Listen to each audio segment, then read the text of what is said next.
السلام علیکم ورحمۃ اللہ وبرکاتہ۔ امید ہے کہ ناظرین آپ خیریت سے ہوں گے۔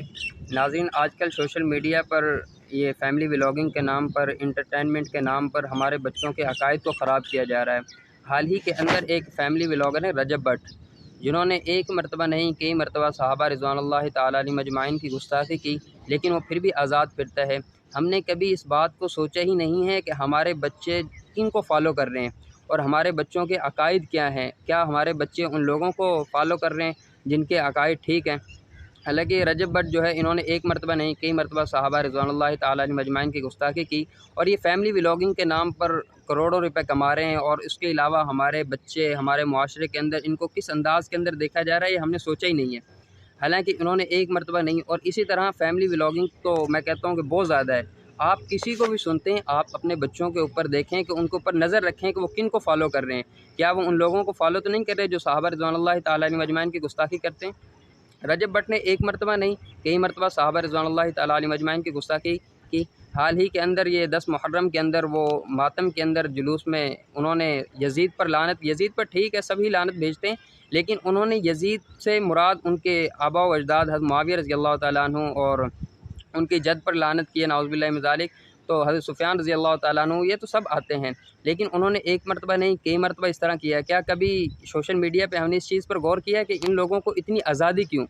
حالانکہ یہ اتنے کم ہیں کہ مسلمانوں کی تعداد میں تو یہ آٹے میں نمک کے برابر ہیں، لیکن پھر بھی کیوں ان کو آزادی ہے؟ ان کو آزادی اس لیے کہ ان لوگوں نے محنت کی ہے۔ آج ہم دین کی بات کرتے ہوئے شرماتے ہیں، آج ہم دین کی اگر کوئی بات کر لے تو ہم اس کو،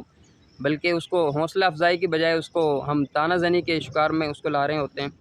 تو اسی طرح ہزاروں بار اس نے گستاخی کی، لیکن اس کی پشت پناہی وہ لوگ کر رہے ہیں جو قانون کے اندر بیٹھے ہوئے ہیں، جنہوں نے قانون بنایا ہوا ہے، جو پاکستان کے اندر ایسے اداروں میں ہیں کہ جن کا ہولڈ جو ہے ان کے اوپر بہت زیادہ ہے۔ اسی طرح کہ ہم نے کبھی اپنے بچوں کو، ان لوگوں کو دیکھا ہی نہیں کہ ان کے عقائد کیا ہیں، ان کے عقائد خراب تو نہیں ہے کیا؟ ہم اسکول میں اگر بچے کو داخل کروائیں نا، اسکول کے اندر داخل کروائیں، تو ہم ہزاروں مرتبہ پوچھتے ہیں کہ یہاں پر سائنس کیسی پڑھائی جاتی ہے، یہاں پر کمپیوٹر کیسا پڑھایا جاتا ہے، یہاں پر بایو کیسی پڑھائی جاتی ہے، بہت ساری چیزیں پوچھتے ہیں، لیکن کبھی ہم نے اس چیز پر فوکس نہیں کیا کہ ہمیں دین کس طرح پڑھایا جا رہا ہے۔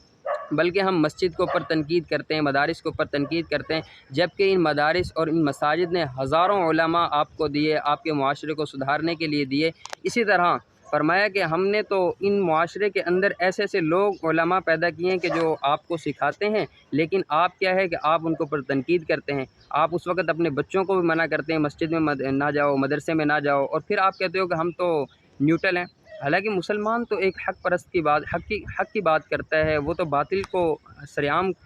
سامنے لے کر آتا ہے، لیکن ہم کیا ہے کہ ہم ان گندے ولاگس کو دیکھ کر مگر دین کی بات میں بیان کرتے ہوئے ہم شرم محسوس کرتے ہیں۔ تو یعنی دیندار لوگوں کو اتنا نقصان نہیں ہے، ان لوگوں ان کو تو وہ تو جانتے ہیں اس چیز کو، لیکن جو دنیاوی لوگ ہیں جنہوں نے اپنے بچوں کو اس چیز پر لگایا ہوا ہے، آپ دیکھو نا، فرقہ پرستی اور فیملی ولاگنگ کے نام پر ان کو کتنے لوگ دیکھتے ہیں اور ان کو کتنا لوگ فالو کرتے ہیں اس وقت، اور دین کی باتوں کو کتنا لوگ فالو کرتے ہیں، اور ہمارے بچے دین کی بات کو کتنا سن رہے ہیں، اور ہمارے بچے فیملی ولاگنگ کے نام پر کتنے ان کو فالو کر رہے ہیں۔ اس وقت پورے معاشرے میں یہی ہے، ہم اپنے بچوں کو دین پر لے کر آئیں گے تو ہمیں فائدہ ہوگا۔ اللہ تبارک و تعالیٰ نے قرآن میں کہا، یا ایھا الذین آمنوا اتقوا اللہ وکونوا مع الصادقین، اے ایمان والو تقوی اختیار کرو اور سچے لوگوں کے ساتھ ہو جاؤ۔ یعنی سچے لوگوں کو فالو کرنے کا شریعت نے حکم دیا ہے، جبکہ یہ جھوٹ، پروپیگنڈا اور اسی طرح اور بھی بہت سارے ہیں، آپ سوشل میڈیا پہ دیکھیں گن سے بھرا ہوا ہے، اور ہم اس سوشل میڈیا کا حصہ بنے ہوئے ہیں، اور ہم اس چیز کو سوچتے ہی نہیں ہیں کہ ان لوگوں نے ہمارے صحابہ رضوان اللہ تعالیٰ علیہ مجمعین کی گستاخی کی ہے، بلکہ ان کو ان لوگوں کی پشت پناہی حاصل ہے، ان کو ہمارے فالو ہونے کی مطلب ان کو پشت پناہی ہے اس چیز کی کہ وہ مضبوط ہو رہے ہیں دن بدن، اور ہم لوگ جو ہیں وہ دن بدن کمزوری اور تنزلی کی طرف جا رہے ہیں۔ تو اللہ تبارک و تعالیٰ ہمیں اس طرح کی گستاخیوں سے اور اس طرح کی بے ادبیوں سے اور اس طرح کے گندے لوگوں سے ہماری اور ہمارے بچوں کی حفاظت فرمائے۔ اس وقت یہی مطالبہ ہے کہ ایسے لوگوں کو پاکستان کے اندر کڑی سزا دی جائے، ایک مرتبہ سزا دی جائے۔ اسی طرح وہ مرزا انجینئر، اس نے ایک مرتبہ نہیں کئی مرتبہ صحابہ رضوان اللہ تعالیٰ علیہ مجمعین کی گستاخی کی، امیر معاویہ رضی اللہ تعالیٰ عنہ کو خوب انہوں نے کئی مرتبہ گستاخی کی۔